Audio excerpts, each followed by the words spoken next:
Shalom saudara, kita bersyukur kepada Tuhan karena hari ini kita bisa bertemu kembali dalam program Biro LG, Bimbingan Rohani. Saudara, hari ini kita bisa menikmati betapa indahnya hidup kalau kita betul-betul mengerti dengan siapa kita berada. Siapa teman kita, siapa sahabat kita, siapa yang bersama-sama dengan kita hari ini.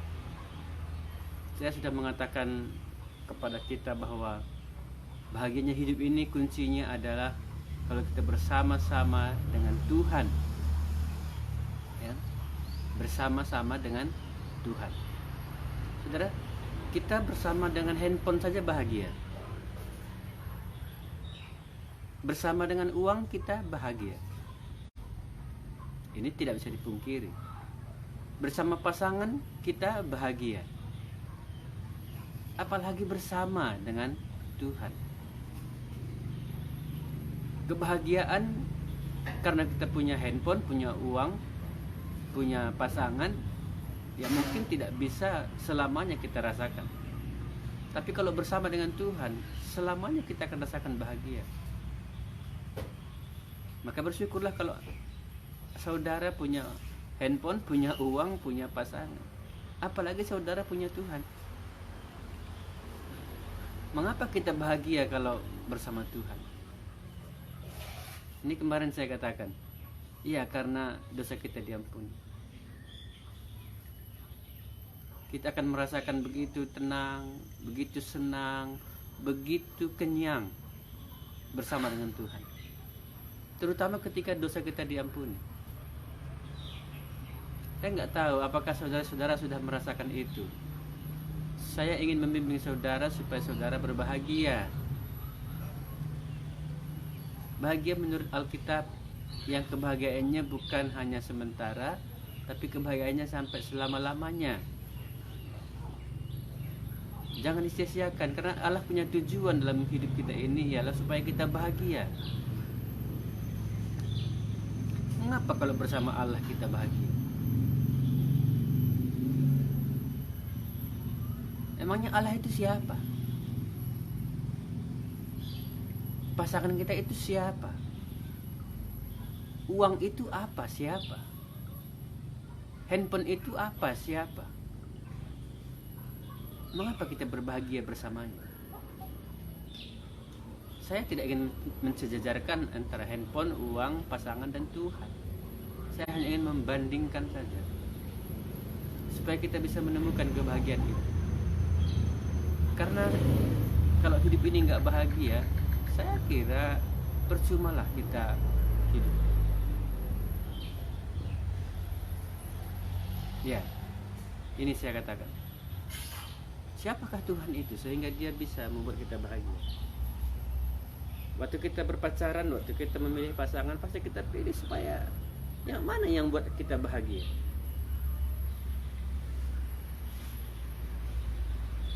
Ya, kita punya handphone juga demikian. Yang mana yang bisa memuaskan kita, membahagiakan kita.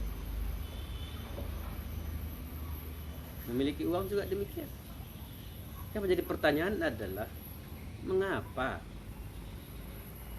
Tuhan bisa membuat kita bahagia? Coba kita pikirkan sejenak, kita renungkan ini. Saya ingin membimbing saudara ke sini supaya bisa saudara merasakan kebahagiaan itu. Saya percaya kita nggak bisa bahagia sendirian. Ya betul itu. Kita nggak bisa bahagia sendirian. Tuhan ciptakan alam semesta ini karena Tuhan tahu manusia nggak bisa hidup sendirian. Tuhan ciptakan sepasang karena Tuhan tahu manusia nggak bisa hidup sendirian.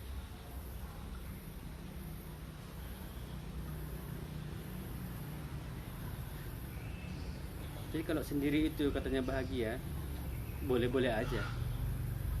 Tapi itu kebahagiaannya hanya kecil dan itu sementara. Yang kita butuhkan adalah kebahagiaan yang besar dan kekal.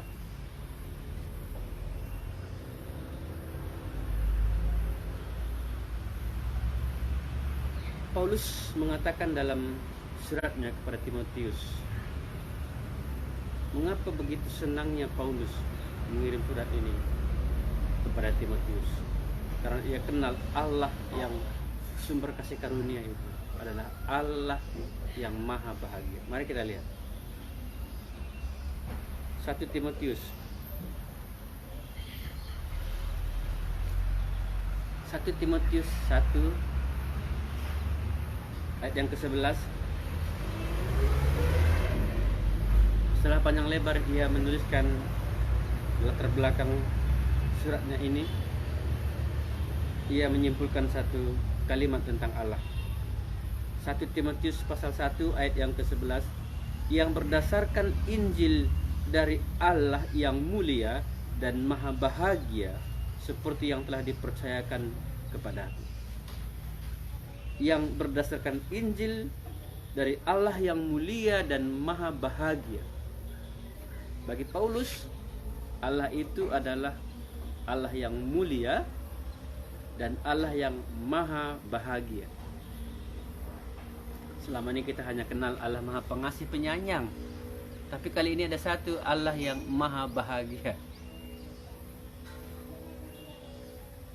Karena itu siapapun yang bersama dengan Tuhan, bersama dengan Allah akan bahagia.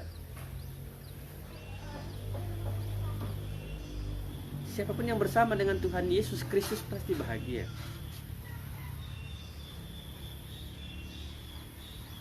Jikalau ada di antara kita hari ini orang percaya, orang beriman, tidak berbahagia, ini perlu dipertanyakan. Jikalau seorang sudah menikah dan ia tidak berbahagia, ini perlu dipertanyakan. Padahal nyanyinya selamat berbahagia. Sudah diucapkan selamat berbahagia, tapi kok enggak berbahagia? Ini mengapa? Saya menyinggung sedikit pernikahan ini. Pernikahan Kristen adalah pernikahan dalam Tuhan. Pernikahan karena dipersatukan Tuhan. Dipersatukan di dalam roh, di dalam jiwa, di dalam keinginan, di dalam kehendak, juga di dalam tubuh. Jadi kalau ada seorang yang menikah tidak berbahagia, ini salahnya di mana?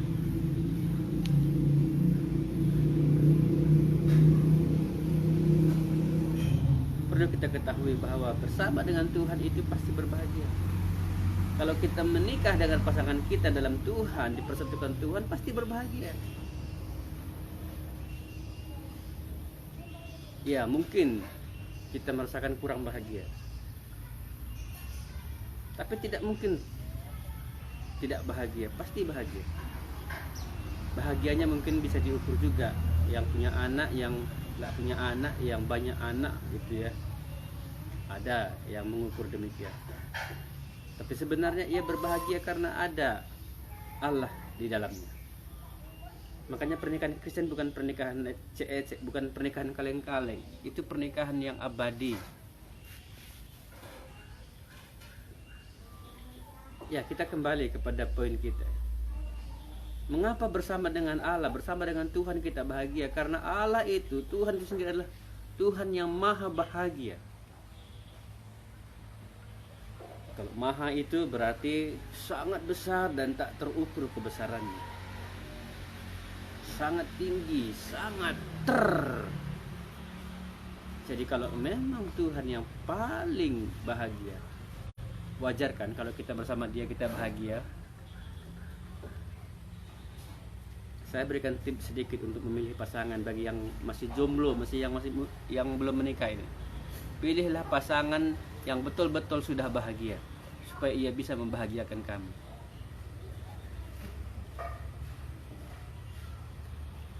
Kalau pacarmu, calonmu itu sendiri nggak berbahagia, jangan harap kamu akan berbahagia.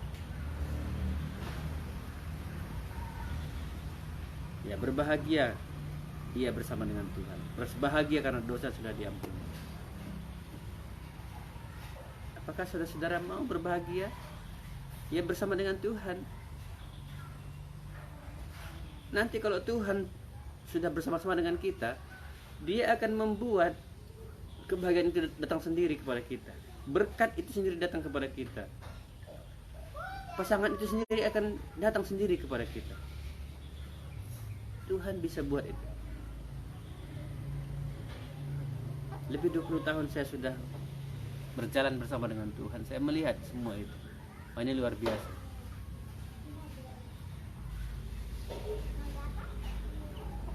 Saya ingin mengajak kita melihat dari pengalaman Daud dalam Mazmur 23. Mazmur 23 merupakan satu pengalaman yang berbahagia.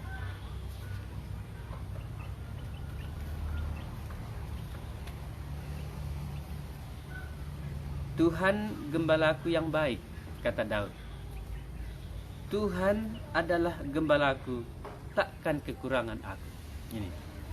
Kalau Tuhan bersama dengan kita, Dia menjadi gembala dalam hidup kita, takkan kekurangan aku. Senang sekali saya dengar istilah tak kekurangan aku. Kita nggak perlu punya banyak, tapi nggak kurang. Okay? Kita nggak perlu banyak, tapi kita nggak kurang. Apakah saudara merasa hari ini ada yang kurang? Dosa membuat manusia merasa dirinya selalu kurang. Ingat. Sejak Adam dan Hawa jatuh dalam dosa, manusia merasa dirinya ada yang kurang. Maka ketika mereka melihat dirinya telanjang, mereka mengambil daun ara untuk membuat cawat itu. Ada yang kurang. Hari ini jikalau ada di antara kita masih merasa ada yang kurang, itu berarti dosanya belum selesai. Dan berkata, Tuhan adalah gembalaku, tak akan kekurangan aku. Mungkin saudara punya banyak, tapi selalu kekurangan. Punya uang banyak, punya teman banyak, punya handphone banyak, tapi selalu merasa kekurangan. Yang anehnya, saudara punya pengenalan yang banyak pada Tuhan, tapi selalu merasa kurang. Ada kesalahan. Tuhan adalah gembalaku, takkan kekurangan aku. Coba saudara berkata dalam hati saudara hari ini, katakan, Tuhan, Engkau bersama dengan aku, takkan kekurangan aku.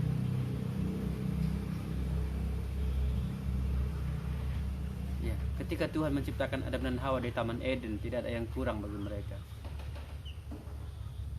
Tidak ada yang kurang. Setelah iblis datang, baru mereka merasa ada yang kurang. Ketika mereka jatuh ke dalam godaan iblis itu, mereka tahu ada yang kurang. Hari ini juga demikian. Kalau kita bersama dengan Tuhan, tidak akan ada yang kurang. Tapi karena iblis, karena dosa itu, kita merasa ada yang kurang. Tapi Daud sebagai hamba Tuhan, sebagai anak Tuhan, bahkan ada yang menyebut dia sebagai nabi, dia berkata, takkan kekurangan. Ya, takkan kekurangan aku ini bisa disimpulkan dalam 3 kata. Tenang, senang, kenyang. Di dalam hati, dalam roh, di dalam jiwa, pikiran, perasaan, keinginan, dan di dalam tubuh ini tidak ada yang kurang. Selama ini kita hanya melihat fisik tubuh ya. Oh, kurang ganteng, kurang cantik, kurang kurus, kurang gemuk, dan lain sebagainya. Ada yang kurang. Tapi lebih daripada itu, kata Daud, takkan kekurangan aku dalam hal pikiran, perasaan, keinginan. Tak ada yang kurang. Bersyukur atas apa yang ada di dalam jiwa kita ini. Juga di dalam hati kita, dalam roh kita. Kita bisa merasakan tenang situasi pandemi sekarang, situasi mungkin kita ditinggalkan orang tua, mungkin kita ditinggalkan oleh teman-teman kita, ditinggalkan oleh sahabat-sahabat kita. Kita tetap merasa tenang, ada Tuhan bersama dengan kita. Ya, mungkin banyak pekerjaan yang menguras pikiran. Kita seringkali mengeluh, bahkan jadi mimpi, pikiran kita terganggu, perasaan kita tidak merasa nyaman, kita gelisah, keinginan kita terlalu menggebu-gebu. Kalau kita bersama dengan Tuhan, Tuhan akan ubahkan itu. Kita merasa senang dengan apa yang ada ini. Apalagi soal perut. Perut adalah salah satu anggota tubuh yang membutuhkan respek dari kita. Perlu makanan. Setiap hari kita perlu makan 3 kali sehari minimal. Kalau sempat dia kosong, dia akan mengeluarkan sebuah suara atau mungkin mengeluarkan sebuah rasa sakit perut ataupun buang angin. Kenapa? Ya mungkin karena nggak kenyang. Kita perlu beri makan. Orang yang berbahagia dalam Tuhan, ia akan tenang, ia akan senang, ia akan kenyang. Ini yang dimaksudkan oleh Daud, tak akan kekurangan aku. Kalau hari ini kita bersama dengan Tuhan, kita akan bahagia, kita akan merasa tenang, senang, dan kenyang. Inilah yang dikatakan oleh firman Tuhan. Dia maha bahagia, dia penuh bahagia.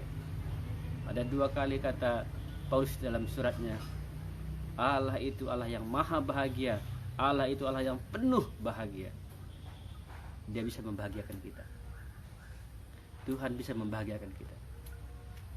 Tuhan bisa membahagiakan saudara. Ingat, Tuhan maha bahagia. Ia penuh bahagia. Ia bisa membahagiakan saudara. Kalau pasangan hari ini tidak membahagiakan saudara, tidak apa-apa. Datang sama Tuhan, saudara akan bahagia. Bila perlu datang bersama pasangan kepada Tuhan, maka keluarga akan bahagia. Oke? Terima kasih untuk perhatiannya. Tuhan Yesus memberkati. Sampai jumpa minggu depan. Haleluya.